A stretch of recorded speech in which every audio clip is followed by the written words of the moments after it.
So yun po ang kautusan, ito po yung kautusan o advisory ng Korte Suprema na ilabas po ng mababang kapulungan yung original copy of the enrolled bill.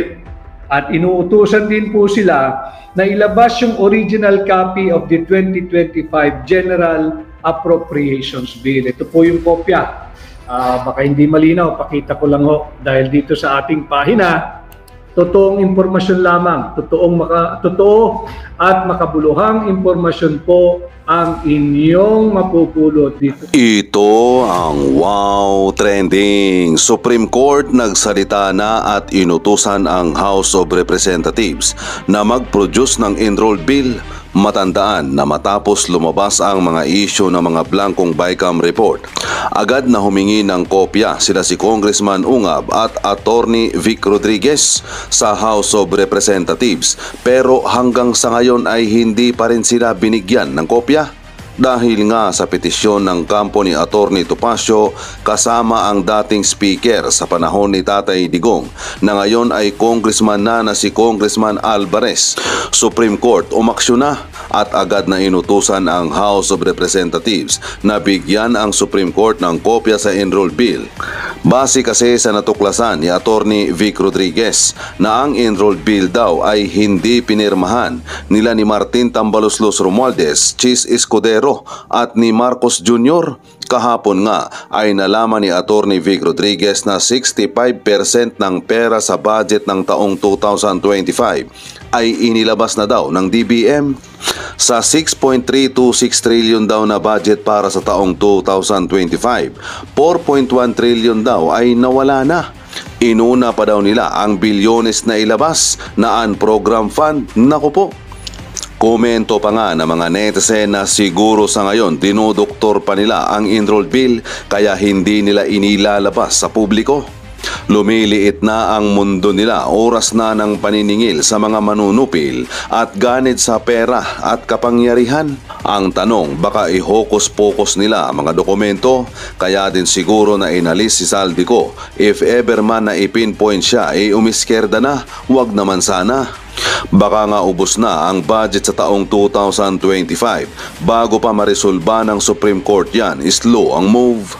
65% ng national budget na release na ng DBM, which is 4-point-something trillion. Ang natira na lang is 2-point-something trillion na lang at inuna pa daw na i-release yung unprogram kasama na doon ang AKAP, AX at iba pa. Nangangamoy na ang lalabas na katotohanan, lagot at managot ang may pakana. Mahirap doktorin pag ang motibo mo ay pandaraya, kaya nga kailangan dapat katotohanan dahil wala kang kalaban. The whole universe is on your side. Sino naman ang ididiin ni Tamba at ni BBM kung Chaba Pamor? Kaya po ay ating tinalakay ang ginawang kautusan ng Korte Suprema na nagtatakda po ng April 1, 2025 sa Baguio po gaganapin yung oral argument sa isinampa nating kaso, yung petition for certiorari and prohibition laban po dito sa anomalous, illegal, immoral, criminal, and unconstitutional 2025 budget. May advisory po ang Korte Suprema at marami ko kasi nagtatanong sa akin, ano na raw ang nangyari doon sa tinatawag nating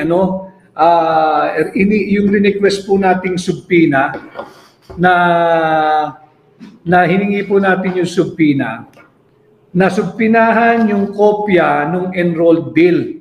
At bukod po doon, humihingi din tayo na subpinahan sana ng Korte Suprema yung original copy of the General Appropriations Bill. Para po sa nagtatanong, sa magaganap po na preliminary conference sa February 2028, inatasan po ng Korte Suprema dahil tayo po ay nag-file ng motion na mag-issue ng subpoena ducis tecum. Ilabas po yung enrolled bill at ilabas din yung tinatawag nating kopya ng General Appropriations Bill.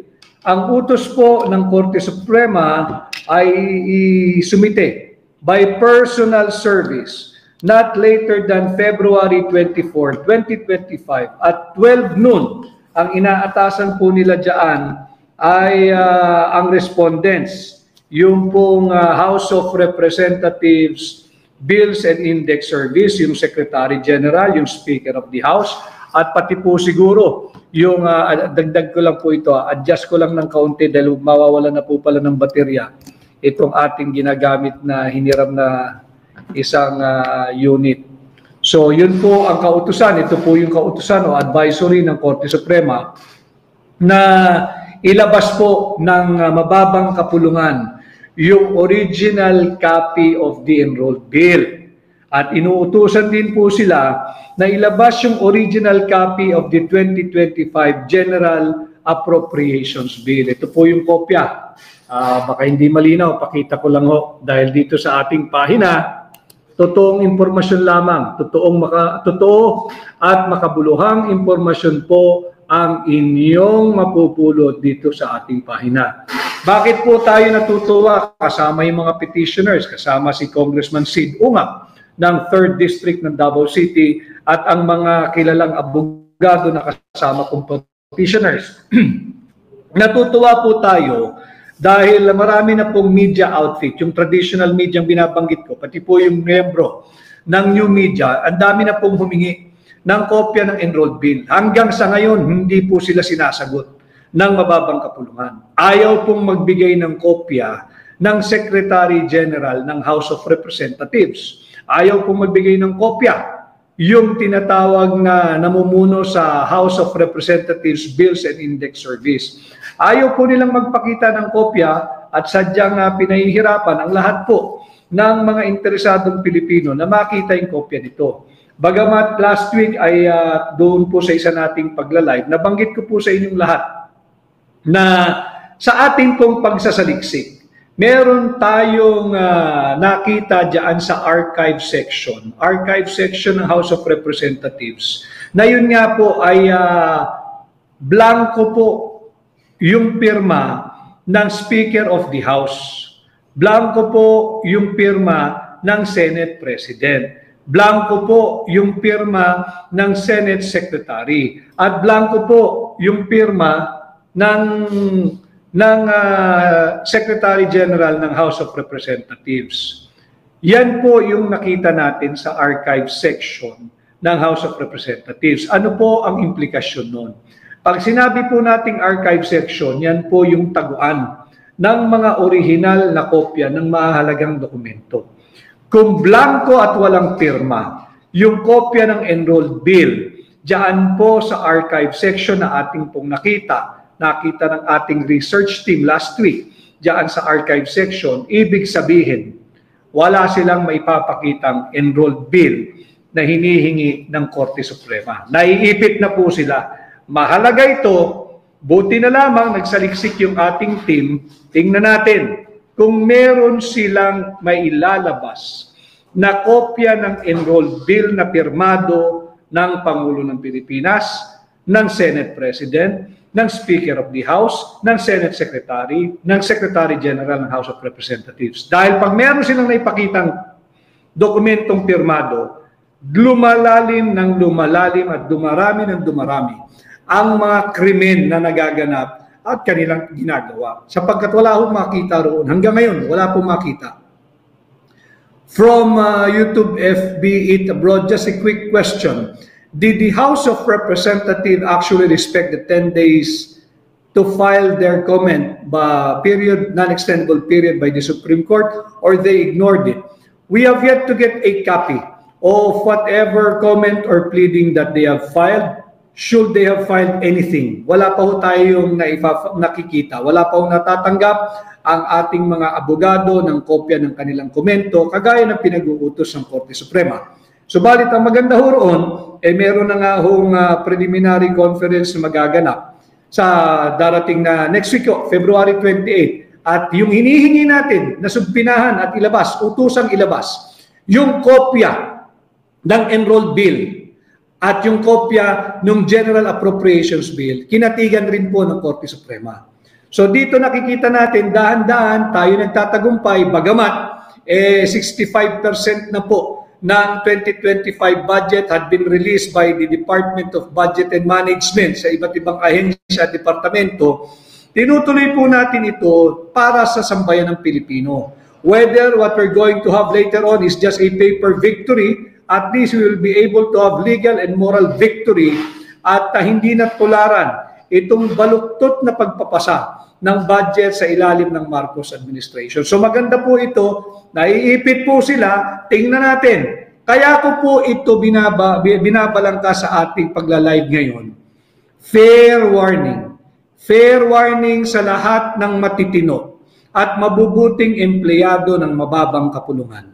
Fair warning sa inyong lahat dyan na matitino at mabubuting loob na empleyado ng House of Representatives, ng Committee on Appropriations, pati na ng Committee on Finance ng Senado. Huwag po kayong magpapagamit. Huwag po kayong magpapabudol. Huwag kayong susunod sa illegal na kautusan ng kahit na sino pang higher-ups. Huwag po kayong papayag, maiipit po kayo. Ipit na po ito. Wala silang maipakitang kopya ng enrolled bill. Wala. At hinihingi natin yung kopya ng General Appropriations Bill dahil iahambing po natin yan. Doon sa ating nakita at nakita naman ninyo, may tatak, may stamp na received ng House of Representatives Bills and Index Service blanco. Pag itong may pakita nilang enrolled bill, ay meron ng mga halaga, lalo po silang malulubog sa kumunoy na sila rin ang gumawa. Kaya yung mga kababayan natin na nagtatrabaho sa mababang kapulungan, dyan sa Senado, huwag po kayong magpapagamit, huwag kayong susunod sa illegal na kautusan ng higher-ups, ilalaglag kayo niyan. Nakita naman ninyo nung naiipit na sila, sinong tinuro? Kasalanan daw ng mga miyembro ng Technical Working Group, kasalanan daw ng mga technical working staff ng mga congressmen at senador. Mantakin ninyo, nung nagkabuhol-buhol na, sila ang nagnanakaw ng bilyong-bilyong piso, ilalaglag yung mga matitino, mabubuti at honest na empleyado ng House of Representatives at Senado dahil lamang sila'y miyembro ng Technical Working Group o Technical Working Staff. Mag-iingat po kayo, wag po kayong susunod. Ito po ay kautusan na, pinapakita ko po sa inyo. Ito po ay kautusan ng Korte Suprema. Inatasan na po ang mababang kapulungan at ang Senado, ilabas ninyo ang kopya ng enrolled bill on or before noon of February 24. Pinalalabas na rin po ang kopya ng General Appropriations Bill. Mahalaga ito dahil dito ikukumpara natin yung kopya ng Vice-Cam report.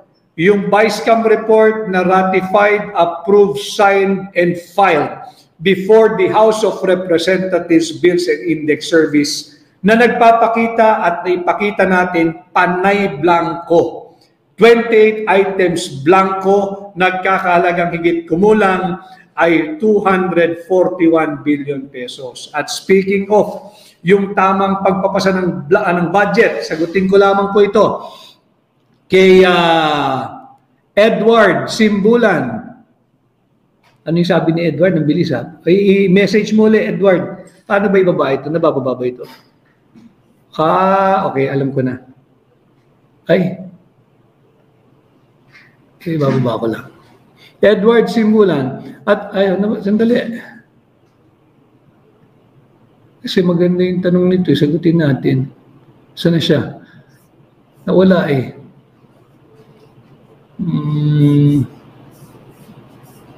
Okay. Yan, hanap ko na. Marunong na ako mag-scroll down. Sensya na kayo. Bagamat tayo po'y kaya nating magpaliwanag ng mga bagay na gusto niyong maliwanagan, yung pag-scroll po, bali, hanapin natin mamaya. Kay breath away, ika nga, makapangyarihan sila sa pera. Hindi naman po pera lang ang sukatan. Kinakailangan patuloy natin ipaglaban ang karapatan ng sambayan ng Pilipino. Kay Prieto Marge Richard, salamat. Kay Rafi Amod Natangkop, Attorney Vic Gogo, kay Bel M, we support you, Attorney Vic Rodriguez, number 56 sa Senado, sure na po ang panalo niyo, God bless po. May awa po ang bathala at kung sakaling tayo po'y makakabuti para sa bayan, para sa sambayan ng Pilipino, pahihintulutan po niya na tayo ay makarating sa Senado. Kaya William Canale Zaspa, salamat. Kay Marilyn Rebaula, yes, go Attorney Vic, laban lang, we are with you. Kay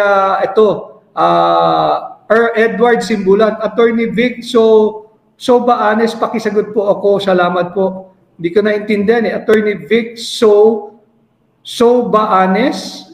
Pakisagot po ako. Hindi ko po alam kung anong tanong ninyo. Mag-message po uli kayo para masagot po natin. Kay Boy nabudol ako, tapos ang mga pagnanakaw sa kaba ng bayan. Boy nabudol ako. Maraming salamat sa iyong pagsubaybay.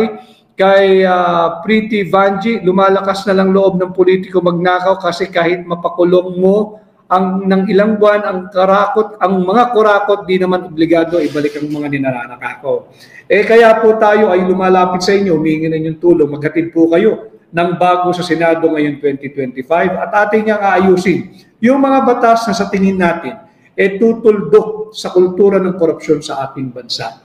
Balik po tayo sa budget, kaya po ako natutuwa dahil sa ating ginawang pagsasalita dito po sa Iloilo Convention Center kasama ang lahat ng barangay captain ng South Cotabato Province ay nagpalakpakan po sila nung sinabi kong buti pa ang mga sangguniang kabataan, buti pa ang sangguniang barangay, marunong umintindi sa diwa ng saligang batas, marunong umintindi sa diwa ng Local Government Code of 1991 sapagkat alam nila na bawal magpasa ng budget taon-taon na merong blanco. Nagpalakpakan po sila, naiintindihan nila Kako buti pa kayo.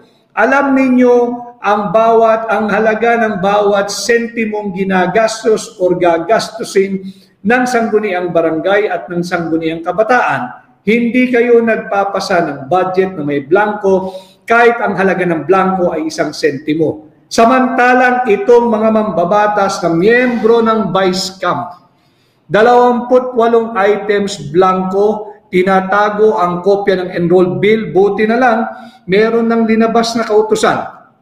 Ang ating Korte Suprema, ang sinasabi po nila, respondents, sino po yung respondents? Kundi yung tatlo, yung House of Representatives, yung Senate of the Republic of the Philippines, at ang tanggapan ng Pangulo. Yun po yung respondents sa kaso na ito. Ang sinasabi, respondents are likewise required to submit by personal service not later than February 24. Malapit na po iyan.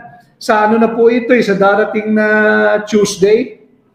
Tuesday po ba ang February? I-check ko lamang ho Ang February 24 ay Monday. So essentially, binibigyan na lamang sila hanggang Lunes bago ho magtanghali na isubmit ang mga sumusunod.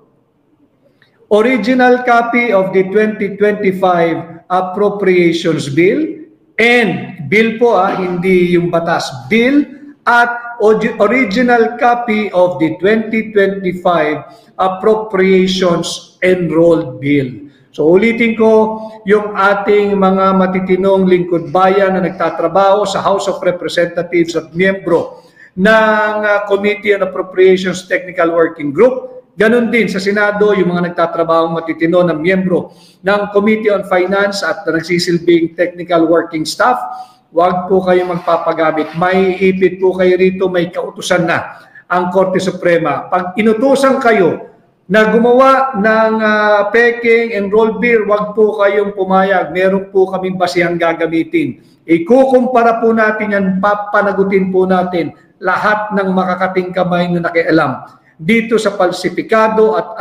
maanumalyang 2025 budget. Kay Balitang Hopya Mani Popcorn, what happens if they don't comply na ilabas ang enrolled bill? Then they can be cited in contempt or magkakaroon tayo ng constitutional crisis. Kung i-head on ng Legislative Department ang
0, diretso ang kalaban. Tama po yun dahil tayo po ay ang suka, ang kalaban ng mga tanso. Ang suka, ang kalaban ng peking ginto, at ang suka po ang tutugis sa mga nambubudol sa Pilipino. So, yung tanong ni Noel ho kanina, mahirapan sila dyan, kaya nga ako, bilang Pilipino, hindi naman natin interest, demanda at kasuhan yung mga matitinong empleyado ng mababang kapulungan at ng Senado. Huwag po kayong makialam dyan, maiipit po kayo. Dahil may nakita na kami dyan sa archive section. Archive section na ho ito ng House, wala hong pirma yung enrolled bill. Bagamat yung enrolled bill po na nakalagay doon sa archive section ng House, meron pong halaga Hindi na po blanco So another question, sino naglagay ng halaga? Kailangan malaman natin yun. Uulitin ko dahil pagtapos na yung Bicameral Conference Committee report, pirmado, ratified, approved, signed, and filed, yung kopya ng Bicameral Conference Committee report, wala na pong pwedeng gawin doon. Hindi na pwedeng galawin, wala nang galawan. Printing na lamang ho yun. At sa pag-print noon, kung ano yung pinakita sa enrolled bill, yun po kung ano ho yung nakalagay sa Bicameral Conference Committee final report, yun din po dapat ang lalabas sa enrolled bill. Ngayon, wala pong maipakita yung archive section ng House. Tama yung tanong nyo, what happens between now and Monday before noon? Baka magkaroon ng milagro, may Sabado-Linggo, alam naman natin na alam ko kung anong nangyayari dyan. Tingnan po natin pero maiipit po sila. Kung walang may pakita na enrolled bill na pirmado ng Speaker of the House, ng Senate President, ng SecGen ng House at ng Senate Secretary at ng Pangulo ng Pilipinas, mas malaki po at mas malala ang krisis na lalabas. Bakit? Saan ginalaw yung amount? Bakit nagkaroon ng mga halaga doon sa GAA? Di ba binibida po nila, walang blanco yung GAA? Sagutin nila, sino naglagay ng halaga doon sa mga blanco sa BICAM report?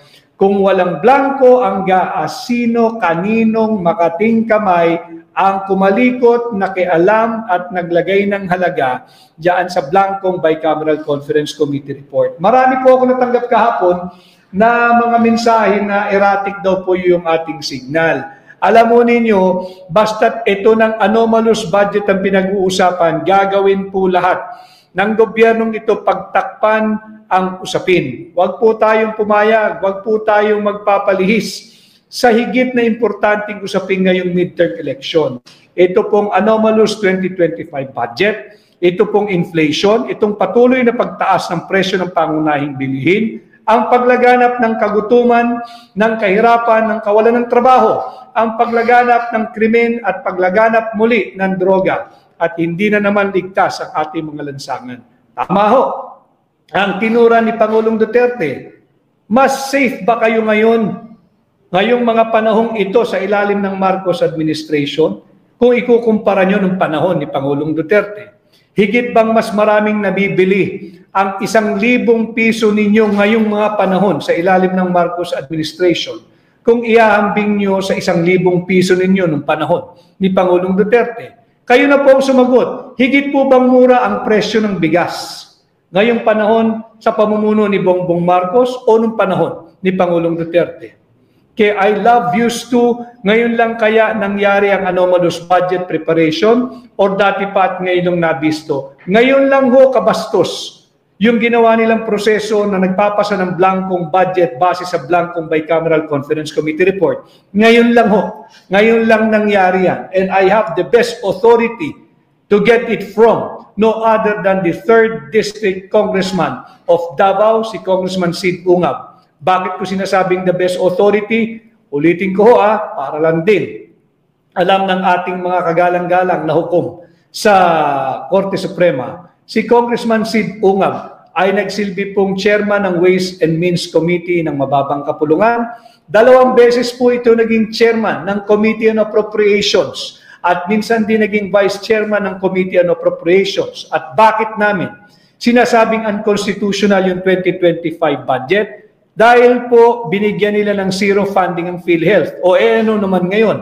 Ang source po ng funding ng PhilHealth ay ang tinatawag nating money collected on taxes levied on those tinatawag nating sin products. Yung tabako, yung sigarilyo, yung alak, yung mga sweetened beverages. Diyan po galing yan. At si Congressman Sid Ungab po ang principal author ng batas na nagpapataw ng buwis dito sa mga sinatawag nating sin products. Yung sin tax law, si Congressman Sid Ungab po ang principal author niyan. Nalalaman niya yan na 80% ng buwis na nakokolekta mula dito sa tinatawag na sin tax law ay dapat gagamitin lamang para sa ating universal healthcare law para pondohan ang PhilHealth. Kay Erickson Ray Bukad, dumadami na naman nakawan dito sa lugar namin. Salamat sa iyong testimony, Erickson. Kay Sinsin, huwag tayong titigil magingay about sa vice cam na yan. Sinsin, tulungan mo ako. Hindi ko kakayaning ako lang mag-isa, kailangan ko po ang tulong ninyo at mag-ingay po tayo dahil pera po ito ng bawat Pilipino. Kay PJ Calicotero, Galicia, baka PJ ikaw ang kumalikot dito sa blankong bicameral conference committee report. God be with you, always Attorney Vic. Thank you PJ Calicotero, Galicia, biro lamang. Kay Melinda Miranda, takot at nervyos nga kami palagi para sa aming pamilya sa Pilipinas. Yun nga po ang nagiging problema ngayon dahil sa incompetence ng administrasyon ito kung ano-anong ginagawa. Nariyang pinipersang simulan na yung isa pang unconstitutional na impeachment complaint laban kay Vice President Inday Sara Duterte. Kay breath away inflation at kawalan ng trabaho naman talaga ang pinakaunang problema ngayon sa ating bansa. Pero mas importante sa kanilang impeachment. Babagsak lalo ang ekonomiya at ang taong bayan ang maapektuhan. Tanungin niyo po,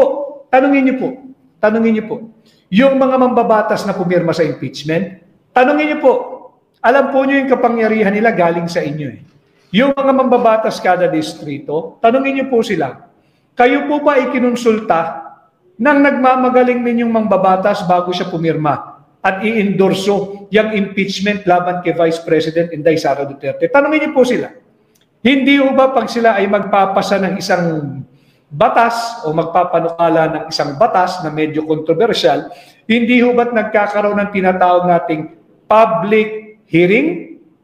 Kung hindi man po public hearing, nagkaroon ba ng public consultation? Kinonsulta po ba kayo ng inyong mga kongresista sa inyong bawat distrito kung sang-ayon kayong pirmahan yung impeachment complaint laban kay Vice President Inday Sara Duterte? Pagka hindi po kayo kinonsulta at hindi nagkaroon ng public consultation or public hearing, binabastos po kayo ng inyong mga mambabatas. At alam na ninyo that we can always effect a regime change without going outside the constitutional orbit, without going outside the constitutional loop. Paano? Through the ballots. Ngayon po mag-e-eleksyon, kung hindi kayo kinonsulta, hindi ka nagkaroon ng public hearing bago sila pumirma dito sa isa na namang maanomalya at unconstitutional impeachment complaint laban kay Vice President Inday Sara Duterte. Palitan nyo na ho yung inyong mga kongresista. Tandaan ninyo yung mga pumirma. Kayo dyan sa Mindanao.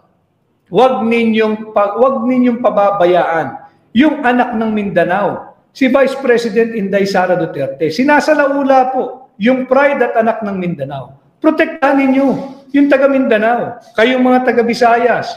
Ang roots din naman ng mga Duterte at ni Inday Sara Duterte, meron din dyan sa Visayas. Yung mga Cebuano, huwag kayong pumayag. Let us protect and defend. Not just Vice President Inday Sara Duterte. Not just the office of the Vice President. Let us uphold, protect, and defend the sacred mandate of the 32 million Filipinos. 32 million Filipinos who legally, lawfully, constitutionally, and democratically installed Vice President Inday Sara Duterte to be our second highest ranking official dito sa ating bansa. Huwag tayong pumayag nakawin ng iilang elitistang mangbabatas na hindi po kayo kinonsulta.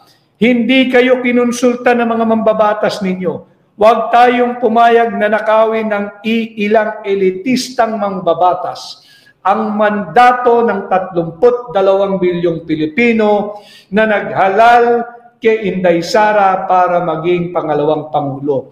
Huwag tayong pumayag na kawin ang pera nating mga Pilipino.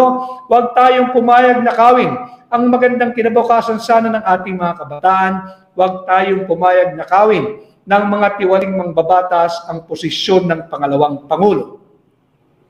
Opinyon publiko, korupsyon ang naghahari. Tapusin na natin opinyon publiko. Huwag tayong magpatalo. Hindi maghahari at hindi dapat maghari ang korupsyon. Magsama-sama tayo ngayong 2025. May Rian Zen, araw-araw puro kabig ang dibdib ko na makauwi safe mga anak ko. Hindi lamang po kayo, lahat po ng mga magulang na kagaya mo, kagaya ko, yan lagi ang iniisip na sana ay ligtas ang ating mga anak at mga mahal sa buhay. Kaya, sahin ko lang po ito ha, kay Arok Samokoro, Team Suka kami, Attorney Vic, panghugas sa mga tanso na sinusuka ng bayan. Maraming salamat, Arok Samokoro. Kay P. Luisa B. Blanco, Attorney Vic Rodriguez, sana po mapag-aralan mo, magpasa ng batas para sa mga anak na pinabayaan ng mga magulang nila, mag-isa at hindi inalagaan. Madami po tayong mga elders ang nag-iisa at naghihirap dahil ayaw kalingain ng mga anak nila, pakalat-kalat at namamalimos. Kaya nga po ako isang ayon dapat doon sa pagpapalakas at pagpapalawig ng coverage ng PhilHealth. Subalit ano pong ginawa? Hindi lamang po anak, pati gobyerno natin pinababayaan yung ating mga beneficiaryo sana at nakaasa sa PhilHealth, yung senior citizens, yung persons with disabilities at yung mga mahihirap nating kababayan. Binigyan po ng zero funding, zero budget ang PhilHealth ngayon 2025. Ito po yung mga usapin na dapat nating paulit-ulit na tinatalakay. Hindi po yung diversyon o yung deflection o yung patuloy na pambubudol o panlilinlang ng Marcos administration. At ganun din po, may nabasa ako kanina, may nagpadala sa akin na muli daw pinag-uusapan yung Panay Rail. Yung trend po dyan sa Panay, maglalagay at ang malungkot, wala pong interesadong investor. Tama po yun, hindi po malungkot yun, hindi po nakakagulat. Bago po tayo mag-usap na magkakaroon ng trend dyan sa Panay, yung Panay Group of Islands, hindi ho magkakaroon ng trend dyan. Bakit? Yun nga pong existing release na mula Tutuban hanggang Calamba, binaklas nila yung release Yung pong ayos at merong tumatakbong trend at maraming nakareserbang bagon, gumagana, kumikita ang gobyerno ng 23 million pesos kada buwan. Binaklaso Ito pa kaya yung magsisimula sa wala? Malabo po yun. Naghahanap na lamang po sila ng mga tila magagandang istorya, pantakip sa kanilang incompetence, pantakip sa kanilang walang may pakitang performance. Ulitin ko ho, labis ang ginagawa nilang pagpapahirap sa ating mga kababayan diyan sa Bicol at yung gumagamit ng South Commuter Rail. Diyan po sa PNR, Tutuban hanggang Calamba, wala na pong biyahe. 26,000 daily commuters dislocated. 26,000 daily commuters displaced. Wala pong masasakyan yung 26,000 na yan. Bakit? Dahil po sa korupsyon. Korupsyon ng mga namumuno dyan sa DOTR mula doon sa Undersecretary ng Rails dati.